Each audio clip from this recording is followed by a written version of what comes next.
Welcome back in, everybody, to Wednesday's edition of Birds 365 here on JAKIB Sports. We're joined now by Mike Gill from 97.3 ESPN Down the Shore. Give Mike a follow at Mike Gill Show, one of the best in the business. Mike, good to have you back on, man. How you doing on this Wednesday morning? Ready to go. Got a little Eagles-Bengals. This has not been a good series for the Eagles. It's been ugly. Yeah. A lot of never ties, won I there, feel like. by the way. Never Mike. won in Cincinnati. I feel like games are tied with this team a lot. Yeah, they have 2 ties, I believe.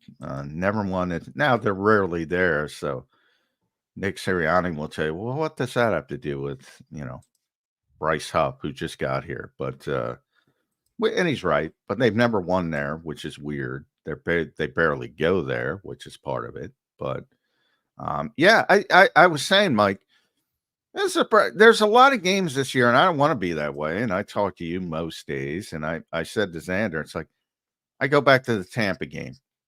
I mean, I couldn't take a lot from that game.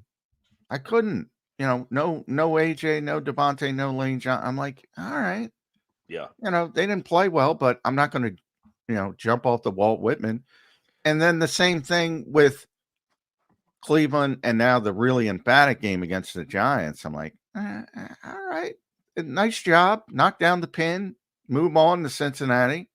But I'm not going to translate it and say that this is the way to win moving forward because you were able to beat up the New York Giants with the running game. I think it's fool's gold. The take with the Tampa thing is, it's like if you told me in training camp, hey, you're going to play games without AJ Brown and Devontae Smith, I'm going to say, well, this team's not going to be very good. Yeah. I would have that pre-notion of that's not a very good team.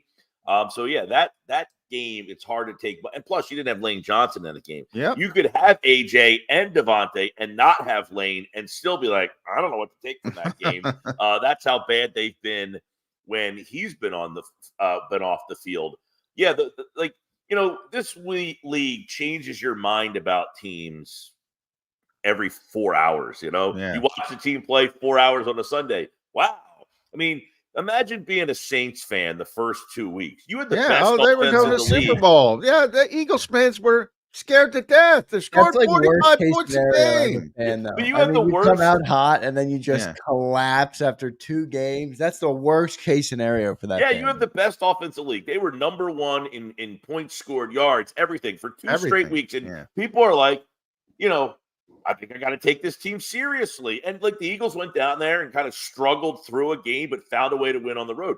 Now that team's horrendous. Now they've had some injuries. They lost Olave. They've lost Shaheed. The quarterback is out. I mean, you can't make these rush judgments on these teams. So the Eagles run the ball last week and, are they a running team? They don't want to be a running team. And by the way, nor should they want to. They should be able to want to do both. The question is, okay, we know they can run the ball. That's something they've been able to do 22, 23, 20, back 21. To Jalen's first year in 21. This team could always run the ball, but they got to the Super Bowl the year that they could complement it and be a passing team as well. And the questions are out. Can they do it? Or as the quarterback regress? I heard an interesting thing. I don't know if you guys saw this. I guess it was Orlovsky and Dominic Foxworth were talking about this, that when the league changed the rule about illegal man downfield, that kind of squashed what Hurts was doing well, because the Eagles were able to kind of get down the field and confuse these linebackers, and he was able to really hold, or get these linebackers thinking, that they were going to actually run, and then they're coming up, and the linemen are 5 yards down the field. How many offensive linemen down the field penalties have we seen, with the Eagles? A lot.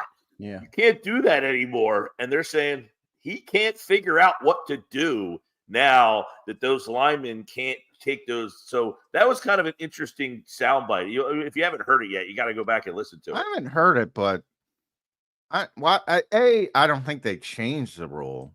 They may have made it a point of emphasis. That could be possible. But I remember a ton of illegal downfield penalties in 2021 as well. That's always been an issue because we've always said that in the Nick Sirianni era, that's always been an issue. Eagles are near the top of the league. That and they can't run a rubber out. Those are the two things we've been focused on. They've gotten a little bit better with the rubber outs. They got a lot of OPI calls because guys are just running into people, not having any savviness whatsoever. Yeah. Jahan Dotson had that nice rubber out this year, didn't he? Yeah. They've been getting better at that. But the illegal man downfield stuff, that's a pain in the ass for RPO teams. Yeah. It happened once to the Giants last week. They got called for one. I think it's that penalty is so ticky tack. I mean, come on. You really think the center who's 2 yards down the field? See, I'm of the you're making it really hard on the defense if you're not calling that, because as you just said, you can't let an offensive lineman be 5 yards down the field. 5 yards, yeah. I mean, if it's egregious, but sometimes these guys are like they're slipping off and they're kind of like 2 yards past. I mean, they're obviously blocking the guy. I don't know. I some of them I feel like are inconsequential to the result of the play. Well, some of them are inconsequential. You're right, and that maybe that should be the take. Like if it's not involved with the play, like who cares? But if it is, you got to call that thing, or you're making it really difficult on the defense. But from the NFL standpoint, they generally want scoring. So well, I mean, it was about a 5-minute clip that Orlovsky really kind of broke down why he, and his whole take was, look, they used to run these double slants and they could do it because the offensive linemen are giving you the illusion that they're running the ball, and then the linebacker. Well, that's the thing about the penalty. It's so difficult for the offensive linemen. They don't know what it is. It's not an illusion. They're taught to play a run play. No, the illusion to the defense. Yeah. They're giving the illusion to the defense, the linebackers, that they're running the ball. So the linebackers are coming up to make the play, and then these double slants are coming right behind them, and you're getting big yardage. So the point is, it's Jalen Hurts. You got to make the decision quicker. That's you've got to go bang. Yeah. So the minute he hesitates, then Cam Jurgens is probably going to be downfield. So when everybody yells at Cam Jurgens, it's really a quarterback issue. Sure. Yeah, and their assertion, which I think everybody's is they're without that play being a big part of their pass game, they're down to one thing he does that he's comfortable with, which is, AJ, go down the field and I'll throw it up to you, and hopefully you're one-on-one and we make that play. And if that's the case, I don't know that this offense can be what we all were hopeful for, because I think when we're prognosticating the offense at the beginning of the year, we're prognosticating with the best version of Jalen Hurts in mind. And if you're not getting the best version of him, you're getting this offense, and this offense isn't good enough. Mike, where's the fine line? Because we came in after the game on Monday, and I'm telling John, we're a bully ball team, baby. Rely on that offensive line. Run the football. I understand that that's not going to be what they do, nor do I. I'm also smart enough to know that I don't think they're going to win a Super Bowl that way. But I believe there's got to be a happy medium in the middle here where you can use that more, take a little bit off of Jalen Hurts' plate, who's clearly struggling to see the field a little bit right now, and build it up that way. I look at it as, stack some bricks, get better each week, maybe add a little bit more to his plate each week, and then hopefully by the end of the year, you have a great running game that teams fear, and you have a great passing game that teams fear. Maybe I'm being too fairy tale world, but where is the happy medium in your eyes? Well, I was talking about this yesterday in that the league went to this college spread offense, and everybody started to run this spread and 4 wide receivers and RPOs and everything, was run out of the shotgun. So then the defenses all changed. They have these linebackers that weigh 220 pounds. They put one guy on the field, and they got 6 defensive backs to try to, negate what you're trying to do. So teams are starting to be simple again. Okay, you're going to do that. We did this. You did that. Now we're going to go back and do this. You got a 220-pound linebacker? Fine. We'll run the ball at that guy. Make him try to make tackles. With Ben Van Sumeren, lead block. Right. Exactly. You're bringing fullbacks back, offset eyes. I mean, this looks like a Tecmo Bowl. You simplify things, then maybe there is a happy medium with just quick, bang, bang, stuff that you could just kind of say, hey, simple. You watch what Baltimore does Colin Thompson was on my show yesterday. He's like, they run 5 plays. It's bang, simple this, simple that. Everything's simple. And that's what the Eagles, I feel like they can run the ball. We know that. It's can they find a simple, happy medium in their pass game that's more than just 40-yard go routes? Because, John, I think you might have asked the question yesterday. Right before you, someone said, you have the most 40-yard plays in the game. Yeah. But you can't score in the first quarter. Like, something's weird here. They've got to be able to be simple in the run game and simple in the pass game. They're trying to still do too much, it feels like, in the pass game. And I don't know that – I think we're all coming to terms with the quarterback maybe can't handle it. Oh, that's a bad sign. Now, you were on X this morning. We'll give Dave Schaller a little shout out because I don't know if people know, but the Sixers open their season tonight. And there seems to be no interest. I mean, no interest. And I thought you brought up a good point. I'm going to translate this to the Eagles, so bear with me, Eagles fans. But, you were talking about Embiid's not playing, Paul George isn't playing. The Sixers are probably trying to load manage this thing all the way to the playoffs. Literally, 50-win season, doesn't matter. Nothing matters unless they make a run, win a championship. Nothing matters. But I think that's all the sports, not just the Sixers. And I think it happens, what you're just talking about. We're hopeful that this offense would be the spectacular offense.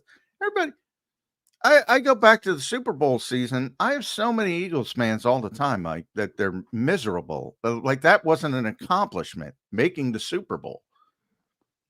I've said it on your show. It's Ricky Bobby rules all over. You're first or you're last. That's it. And the Eagles have these expectations where it's not only do you have to win like you did against the Giants, and you got to have the best offense. I think people realize they're not capable of having the best defense, but they need a successful defense, which they've had been. And if you don't reach these expectations, we all look at that 10-1 start last year, most miserable 10-1 team in history, because everybody was like, well, yeah, but. Well, I think in football, the aesthetics of the victory to the people, the fans that are watching, it means something to them. They have a preconceived notion of the level of the opponent. And if the win over the preconceived notion of the opponent isn't what I thought, then you're not good. This Giant team, you beat them 28-3. You did what you're supposed to do. That's an impressive win in the NFL. I know the Giants aren't a good team, but you're supposed to literally beat them into submission. The Browns the week before, not an impressive team by many people's whatever. And the closeness of that game gives you doubt, which in the NFL, to me, the aesthetics of a victory don't really mean all that much. I don't care if you win 3-0, 34-0. In the end, we look back at games. I mean, there's games, I think Miami beat someone by scoring 70 points last year. What did that do for them? Okay, they beat somebody 70 to whatever. The next week they lost. We have not figured – fans have verbally said it, that this is a week-to-week league, and yet they don't even listen to their own voices. Like they'll say this week's so week-to-week, and then complain the very next sentence about their own team's performance. Look, all of these teams – the talent disparity between the best team and the worst team in this league is so close. Kansas City's 53 isn't all that much better than everybody else's. They just have the best quarterback, and he elevates that 53 to 6-0. Quite frankly, I think they get the benefit of the doubt because they're 6-0 because they're Kansas City. If it was anybody else, you'd be like, I don't really believe in them. Their games, they don't look all that good. Yeah. All of the teams in this league, they have turned into a parity-driven league. They have no real elite teams. If you like Detroit as the best team in the league, okay, I'm not going to argue with you. But everybody else, I threw teams out at you yesterday, John. I just said, here's the team. Are the Eagles better or worse? And how many teams in this league can you give a definitive answer that, yes, this team is better, or no, they are not? 2, 3, 4? I mean, that's it. This whole league is filled with flaws because the talent level is so close. I mean, Arizona to Detroit is not all that different. It's not that much of a difference in the talent between those two teams. Sometimes it's game plan. This week, the matchups, because they have a good line, and where Arizona's a little weaker is on the defensive front. And that's what it comes down to, and why a good team doesn't blow out a bad team record-wise, because really there's not a lot of bad teams in this league anymore. The talent is so even across the board. Yeah, and to answer, I mean, to go back to John's point about the expectation, I do believe that there's different approaches per each year, right? Like when the Sixers, for example, used the Sixers. When they first got Joel Embiid and Ben Simmons and everybody in the process, the first time ever we got to the playoffs, everybody was all happy. Okay, now let's build on this. Let's get better. Now, 5 years later, it's like, all right, you still can't get out of the second round. The expectations are now higher. The Eagles went to the Super Bowl, which maybe was a blessing and a curse because it raised the expectation on the team so high that, okay, this is the baseline with Jalen Hurts. We have to build on this, and the only way you can go from there is a Super Bowl win, which has now created expectations that maybe are out of whack. But when you have this type of roster, I mean, that's going to be the expectation. The Commanders aren't trying to win a Super Bowl this year. It's all encompassing, Zander, in that you're right. The expectations are, hey, they went to the Super Bowl. A lot of the same guys are here. Why can't they get back there? That's what my expectations. But what we've lost in sports is what we've lost everywhere. There's supposed to be a release and a journey.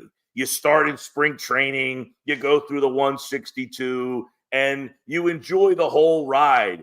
But the problem has become, and the fans are a part of it, that the expectations have overshadowed the journey. And then the money that is involved in going to support and watch these teams has become so astronomical that I can't even afford to go to a game, to go on the journey. So I'm going to save up to go to that one playoff game. And if you fail me there, you're dead to me. So it is this whole cycle that needs to be somehow fixed, which isn't going to be fixed because it's gone too far. It's only going to go farther. And I don't know what you do. I mean, the whole, hey, spring's eternal. Those are out the window. I mean, the Phillies, they had a great season, but the nobody Phillies are knows now it. going to be the Sixers. Okay. Yeah. No one's going to care Well, about they them already in the are. regular season. Yeah. Right. Well, and not only that, they're going to bring back most of the same team because they have to, because they're so locked in to the contracts. Yeah. And you're going to say, you're going to bring back the same team. I don't care. Like this whole, like back in the day, that's all you knew was bringing back the same team. Now, if you don't change the team complexion every season or every offseason, because the hunger for sports has become, I want the games, I want championships, I want the offseason, I want trades, I want free agency. And if you don't do trades or free agency, you bore me, you've lost me, you've lost the back page. The back page doesn't even exist. Dude. It's like a drug. It's like the dopamine. Back page doesn't even exist. I'm with you. I would say exist, but we want to be on the back page. We want to be on a page that no longer exists or nobody reads. College sports is the worst because, like, why would you watch a regular season college basketball game now? Like, who cares? There's no reason. Who cares? It means literally nothing. It's a giant preseason for the tournament, the conference tournaments, and then the actual tournament. College football, unless you go to a blue blood school like Zander over there, you can't even afford one loss or your season's over. If you're a good team, a little bit with this new playoff, but yes. But even so, that's for the Alabamas. Like Alabama can lose and Ohio State can lose and Michigan can lose. Michigan's losing too much, but you get my point. The blue blood programs, they can say, all right, we had a hiccup, we'll get back in it. But everybody else, if you're like UTEP and you're having a special season, or even Baylor, you lose one game and you're done. You're done. Yeah. And listen, I think, like I talk about the Sixer thing. Basically, people complained about Embiid never being healthy. and that I don't care about this team unless they get out of the playoffs. So the Sixers finally said, you don't care? Fine, we're not going to play them. Like, that's what it's going to come down to. If you're verbally telling us you don't care about us until the playoffs, and you verbalize he needs to be healthy in the playoffs, then we're going to listen to you. He's not playing. Football, you can't do that as much, right? No. The journey is still something Well, that football's the one sport where the regular season still matters a lot. Yes. But even so, I mean, quite frankly, because of the parity, you could lose a bad game and it doesn't kill you. Well, that's what I mean. That's helpful. That's what I'm saying. You have there's two things. The scarcity of the games, number one, there's only 17 of them. But that, college football can replicate that even to a greater degree. But what they can't replicate is the hope. Because it's so parity driven, you can play poorly and you can sneak into the back end. Yeah. And we've seen it with the Eli Manning Giants and go win a Super Bowl on a rare occasion if you're playing, your best football late in the season. So there's always this hope because you're in the playoff hunt, most teams, and you're saying, well, if they just figure it out, the fans still have hope.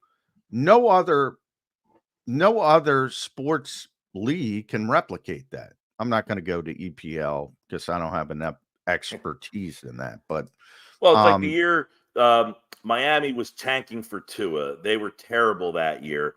The Eagles lost to them in a game down there in Miami, and it was bad. And I forget. I think they were like 5-6 at the time, or 6-7. They lose that game, and they're just written off. And they end up winning their last 4 games, making the playoffs. And actually, I think it was 2019 and won a playoff game. So it's like you lose a game to a bad Miami team and everybody's killing you. You're horrible. You stink. This team's done. They're over. Playoffs, stop talking. And they end up making the playoffs and actually won everybody back over. Football's a unique thing where you every week change your expectations based on what you saw the previous week, when really it needs to be the whole box. You need to put the whole box into your expectations, not just what you saw the previous week. And so many times we get kind of drawn into this. Well, they just ran the ball 40 times and 250 yards. That's who they are. Do that again. Yeah, that's work. Who they are for that week. Why? Because the team just watched you do it and are going to say, well, they're not going to do that against us. So you're going to have to change. Now, the other guy might say, well, if that's what you do well, make them stop you. And that's the whole game of why these teams, I think sometimes they overthink themselves. They say, well, they're going to try to take away the run. We're going to try to pass. It's just a week-to-week proposition of game film and game plan. And sometimes the game plans work and sometimes they don't. And when they don't, it makes you rethink what that team is in the big picture, but it's not the reality sometimes. They just had a bad week and a bad game plan. Yeah. Vic Fangio kind of mentioned, and I asked Vic, he mentioned early on that it was a very zone-heavy game, and I thought that was interesting. And Vic usually tells the truth, and I think this is how you go about it. So later I asked him about that comment and why he decided that would be the plan against this Giants team, to be so zone heavy in coverage. And he basically said, well, it wasn't. It was working, so I stuck with it. And I think, one of the things, I think it was Hal Mummy, one of the best things about the XFL, the second version, was they mic'd up the coaches and people got to see, and this is why it would never happen in the NFL. It was so great. You could see the coaches communicating, calling the plays. And I think it was Hal Mummy, but it could have been somebody else. So he's calling the plays and his team is rolling, right, Mike? And rolling. And this was his play call for like 3 consecutive plays. Run it again. That was his play call. Because they were rolling. I used to, when I called play-by-play, I had a guy who would be my analyst, and he'd say all the time, that play there is called again. Run it again. Run it again and again. And I feel like too many teams don't do that. It's like, I got all these plays on this sheet. I got to pick them all. I got to make sure I use every single one of them and call them instead of just doing something simple. I think this game needs to get back to, and we talked a lot, like, just become simple. Simplify this game. Everybody's overthought. The Eagles simplified things. Now, you can't run the ball like that every single week, but the Giants give up 5.3 yards a carry. They're the worst rush defense in the league. Make them show they can stop you, and good for the Eagles that they did that. But I think we all have to understand that that is not taking you to a Super Bowl. It might get you through 1 week, but we can't change our expectations based off of one game plan and one game that we saw. Preaching to the choir. I think Vic Fangio said something yesterday that kind of agrees with that.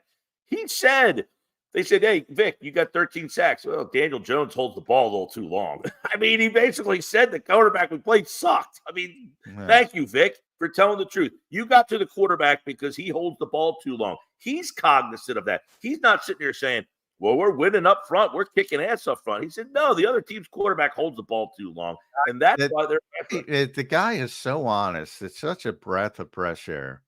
I mentioned the Zander. Somebody asked him about Bryce Huff and Nolan Smith. And again, he can't hide his disdain for Bryce Huff as a player. He said, I think no, maybe that's a little too harsh, but you get my point. He said he went immediately to, I think Nolan in particular has continued to improve as the season has gone on. It's like, boy, he does not like Bryce Huff as a player. No, the whole answer in the transcript is about 4 sentences on Smith and one thing. Yeah, well, Huff was out there more because they passed more. That's all. Yeah, it was. And in Bryce Huff's case, we had some more passing situations in the passing game that allowed him to play some more. Yeah, that was it.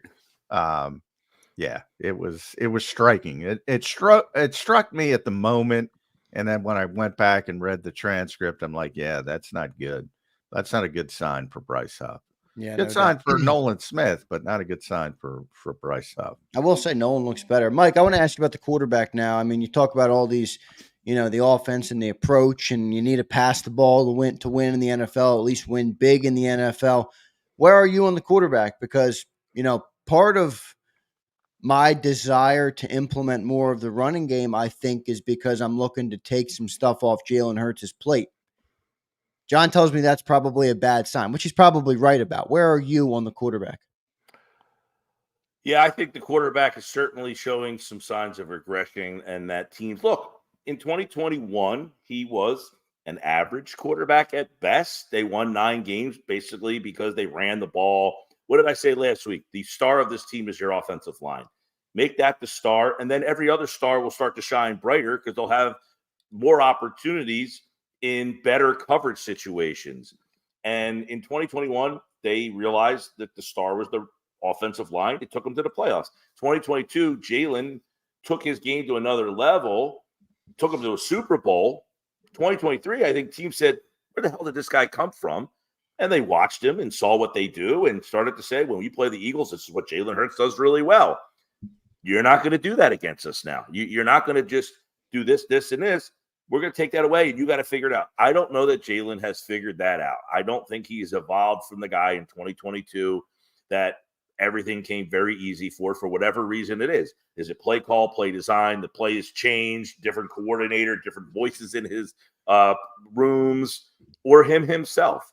And unless he shows that he could be more than just chuck it up down the field, and that's his one play. Now, look, he has moments when he rips one in there and he looks pretty like there's no fluidity in the game. It's slow. Everything is slow. He looks like he's constantly in slow motion when he moves. When the play gets out of the pocket, the play is over. Soon as he gets out of there, and he's getting out of there more hastily than in the past. He doesn't want to sit there. He gets out, and then as soon as he rolls out to the left, that play's done.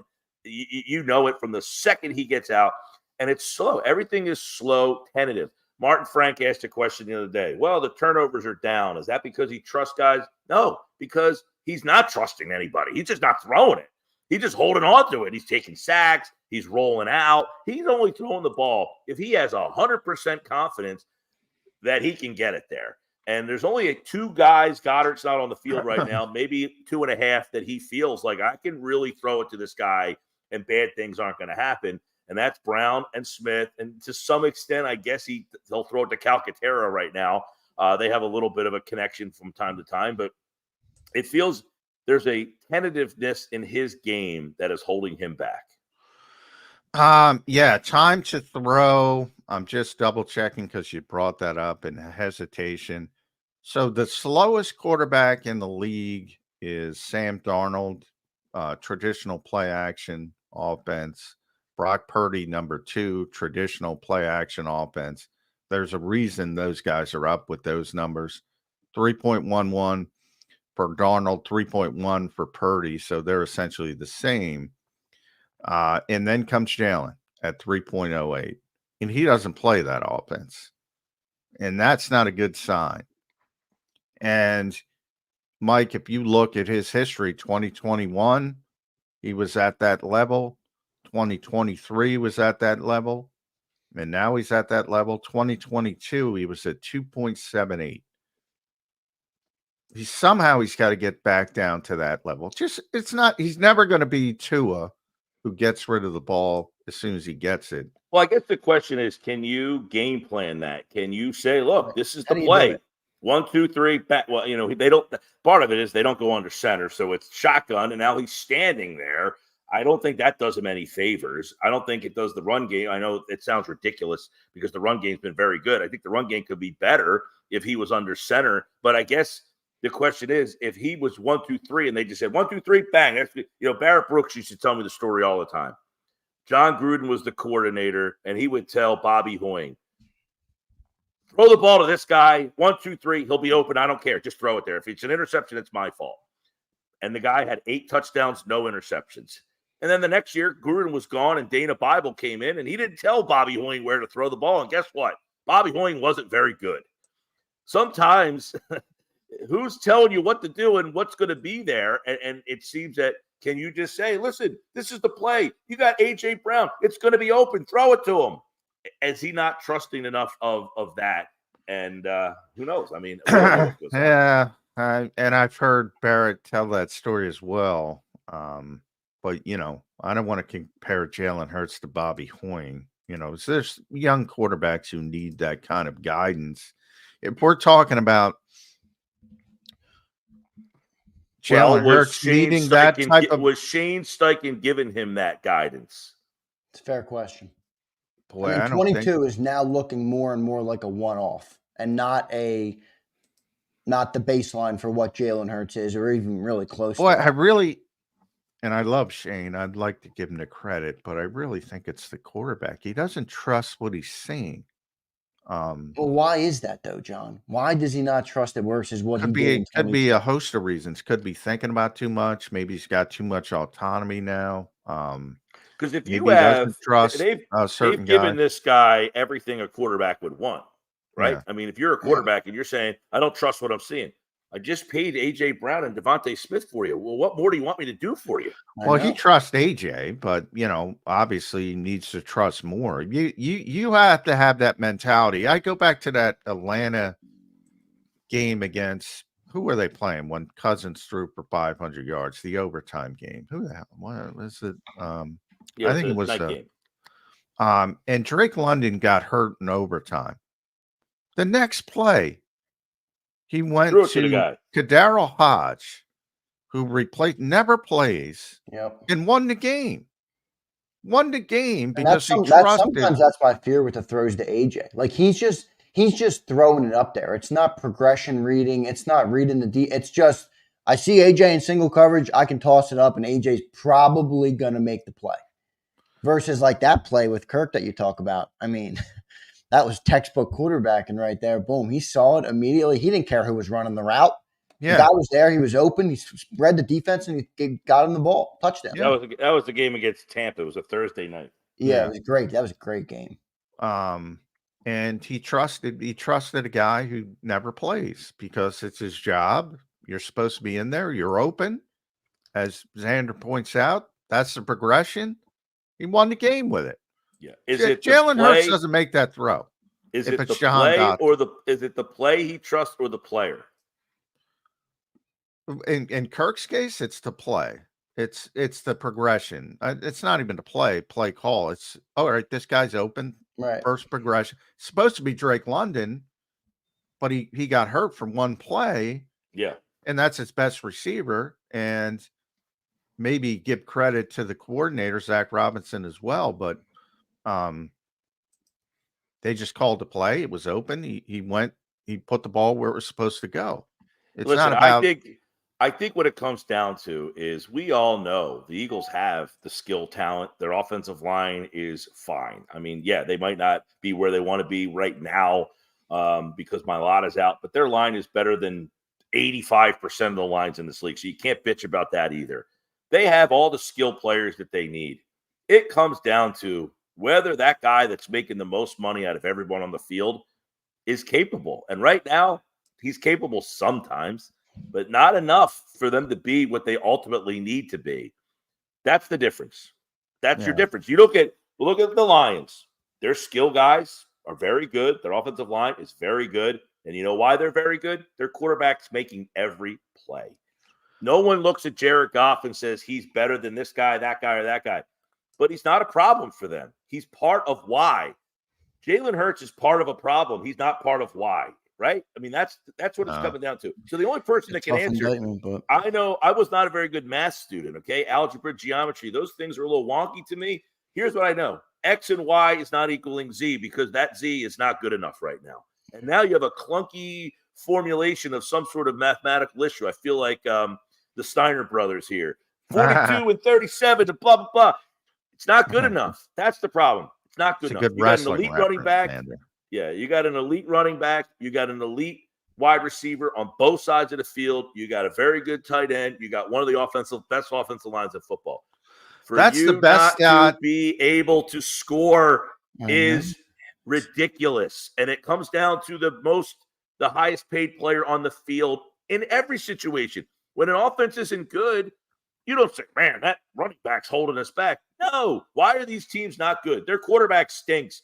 I'm not saying he stinks, but they are what they are. Mediocre. And that's what they have right now. They have a mediocre quarterback.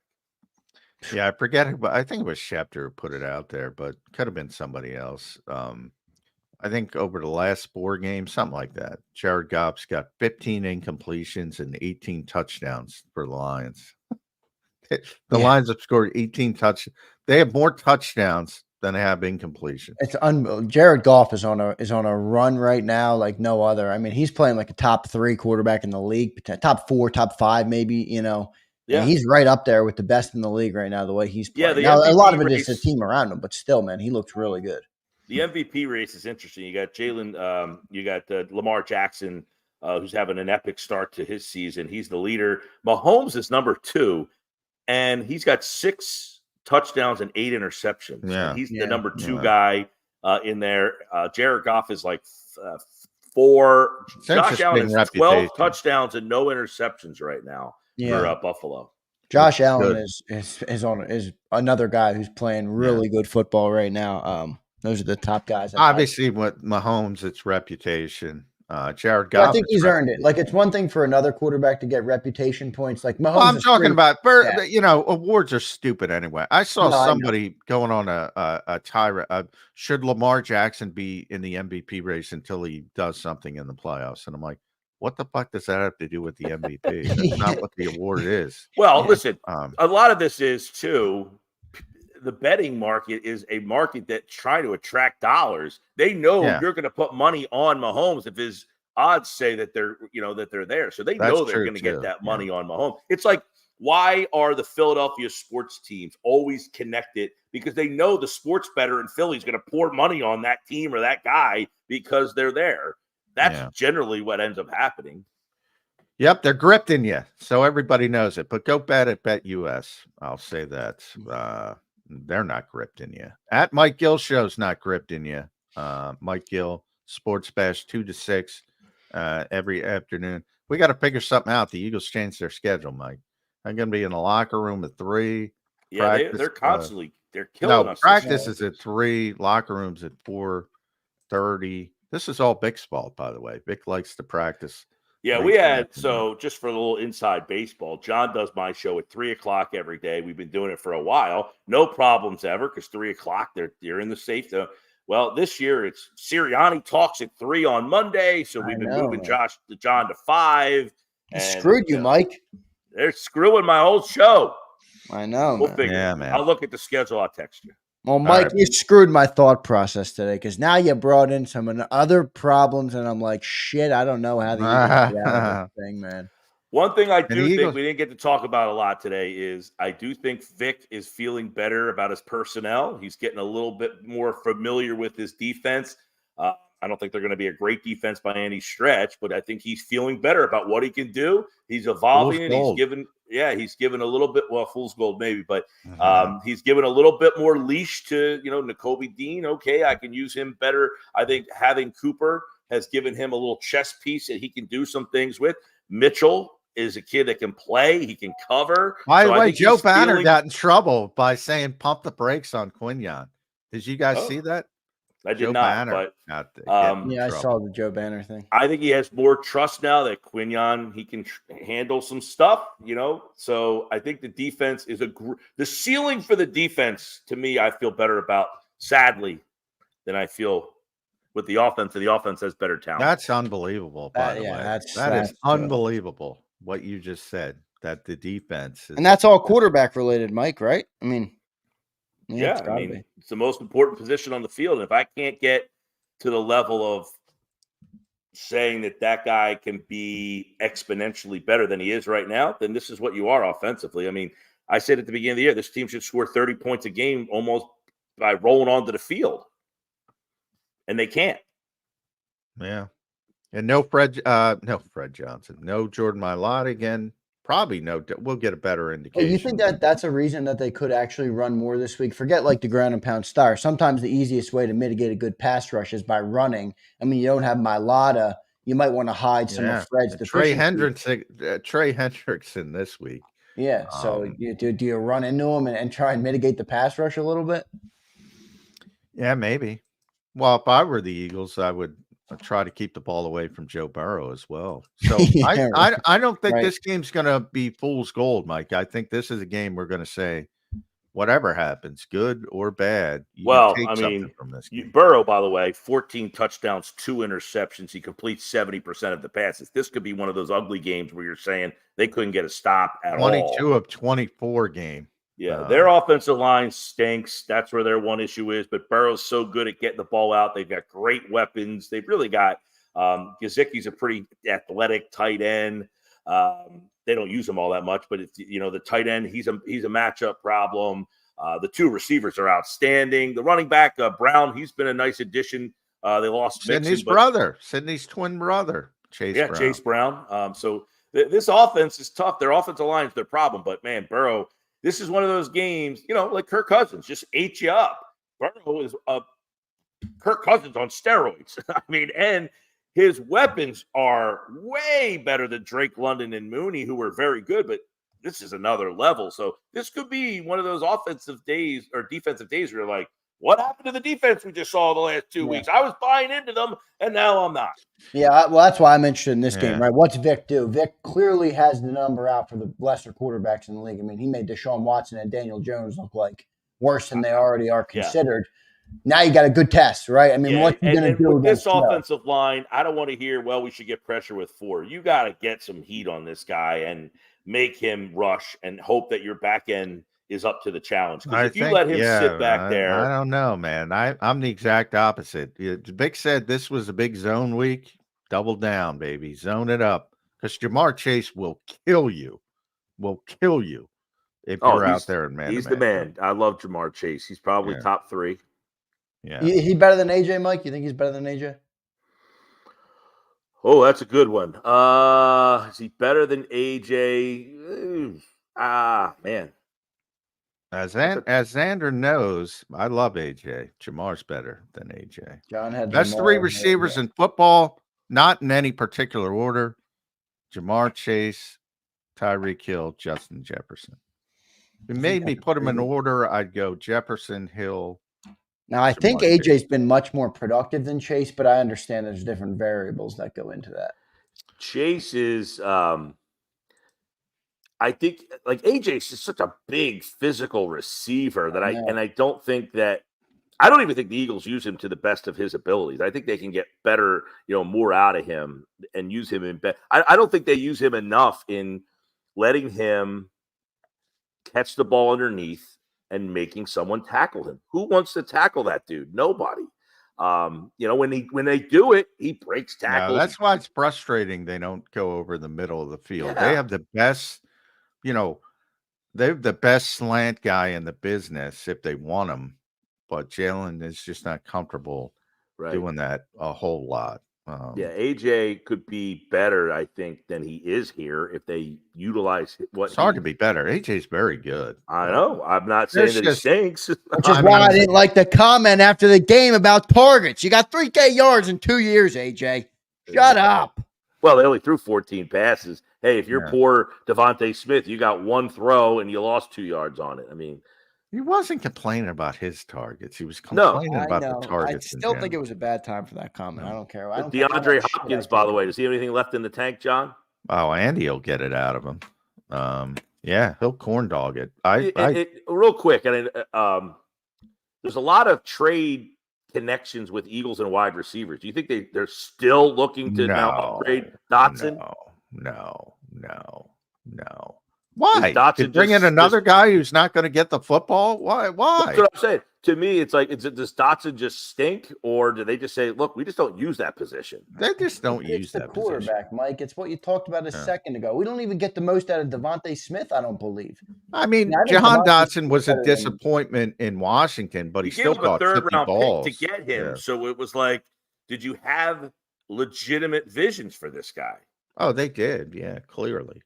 That's a lot to give up. If Jahan Dotson couldn't perform when both AJ and Devontae were out of the lineup, then I have no hope of him being. By the way, he made a couple big plays in the Cleveland game. People forget already. He made 2 big plays in the Cleveland game. That's what you want from Jahan Dotson. Those little pockets where you get an opportunity to make the play, and that's where he was better. He was better for one game. He was better than Quez Watkins. He got 2 opportunities to make plays, and he made plays. Yeah. By the way, we're pouring on poor Dotson. Half the time he's open and he doesn't get the ball thrown. Oh yeah, that's part what I'm saying. That's why it would be foolish to go with another wide receiver. You just don't have the progression quarterback to get him the football. Mike, thanks for joining the show, man. Another great segment with you, man. You're always making us think here on Birds 365. The viewers love it. I love it, obviously, and we appreciate you doing it again today. Mike, thanks, man. We'll talk to you again soon. All right, guys. See you. Good stuff. Thanks, Mike. Everybody follows Mike on Twitter at Mike Gill Show, and follow his show 97.3 ESPN Down the Shore. He does a really good job. He mentioned he has John on basically daily. Mike does a really, really good job. One of my favorite guests to bring on is Mike Gill. So great stuff there. We'll have BLG, Brandon Lee Gouton from Bleeding Green Nation, coming up in about 10 minutes.